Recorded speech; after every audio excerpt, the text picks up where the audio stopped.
Hey guys, welcome back to the channel. This is Pawan. I'm a registered nurse based in Sydney, Australia. In order to work as a nurse in Australia, overseas qualified nurses have to go through OBA Pathway, outcome-based assessment pathway. The process is designed in a way to assess your overseas qualifications and experience in the field. OBA Pathway has 3 stages. The first one is NCLEX, which is a multiple choice exam. The second one is OSCE, which is a clinical exam. And the third one is obtaining your registration with AHPRA. So in this video, I'm going to mainly focus on the first step, which is the multiple choice question exam, the NCLEX. So let's get right into it. So what is NCLEX exam? It's an exam which is required to obtain your nursing registration in Australia for nurses who've completed their degrees outside of the country. Let me clarify this again because I get this question asked a lot. So only nurses who qualified and trained outside of Australia need to sit the NCLEX exam. For nurses who graduate and train in Australia, don't have to appear for NCLEX. NCLEX is also called CAT exam, which means Computer Adaptive Test. It's called so because the question difficulty is adjusted according to the performance of the test taker. Meaning, depending on how you're performing the test, the following questions may get easier or harder. What is the eligibility criteria to sit the NCLEX exam? For anyone to sit the NCLEX exam, you must hold a registration as a registered nurse in your home country, or should be working towards getting your nursing registration with any nursing regulatory body. So anyone who meets this criteria can sit the NCLEX exam, but make sure you are well prepared for this very exam. Where are the centers for NCLEX exams? You can find the list of centers for the NCLEX exam in your home country on the Pearson website.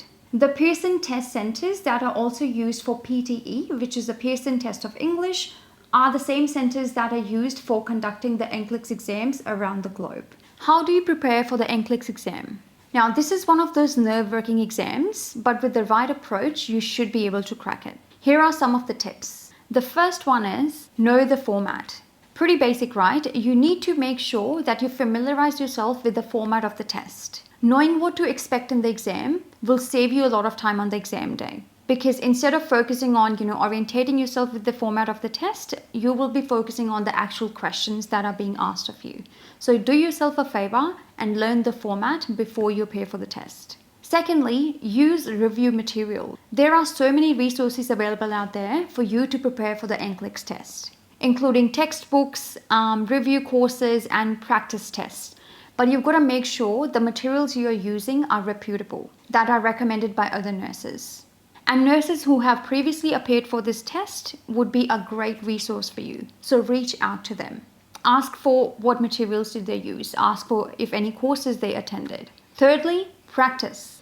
Just like with any other exam, the more practice questions you do, the more comfortable you will be with the type of questions that are asked in the NCLEX exam.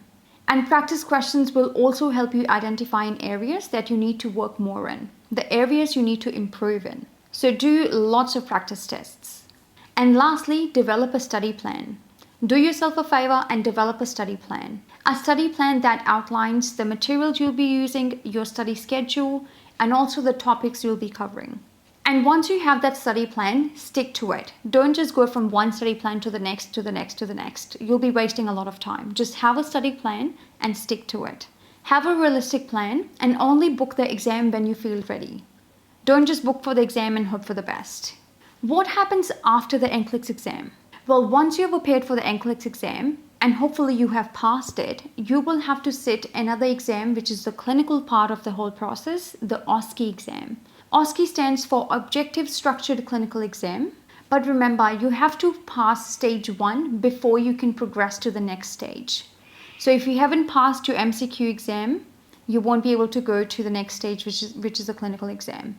The process is designed in a way to assess your overseas qualifications and your relevant experience in the field. And once you have passed your OSCE, the clinical exam, you will be able to go ahead and apply for your nursing registration to work as a registered nurse in Australia.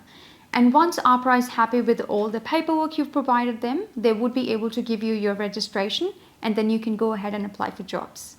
How much does it cost? The NCLEX exam costs $350 USD. And the OSCE, which is conducted in Adelaide in Australia, costs 4,000 Australian dollars. As far as I know, you can appear for the NCLEX exam anywhere in the world, wherever Pearson test centers are that are conducting the exam. But for the OSCE, you will have to travel to Australia to appear for the exam. How long does it take for the whole OBA pathway? Well, it depends. It depends on how long you're taking to progress through the stages. Because as I said before, you won't be able to go to the next stage before you pass the first one. You won't be able to give the OSCE if you don't pass the MCQ. And also, I'm not sure how often they conduct the NCLEX exam, but I'm very sure that the OSCE is not conducted on a very regular basis. So yeah, depending on your individual circumstances and how long you take to prepare for both exams in the first place, and then how many goes you need to take at both exams. So there's no one single answer for this question. It just depends on individual circumstances. So guys, in this video, I mainly focused on the NCLEX exam and I tried to answer most common questions I get asked around the topic. But I will try and make another detailed video on the whole OBA pathway for internationally qualified nurses. So make sure you hit the subscribe button and I'll see you in the next video. Bye.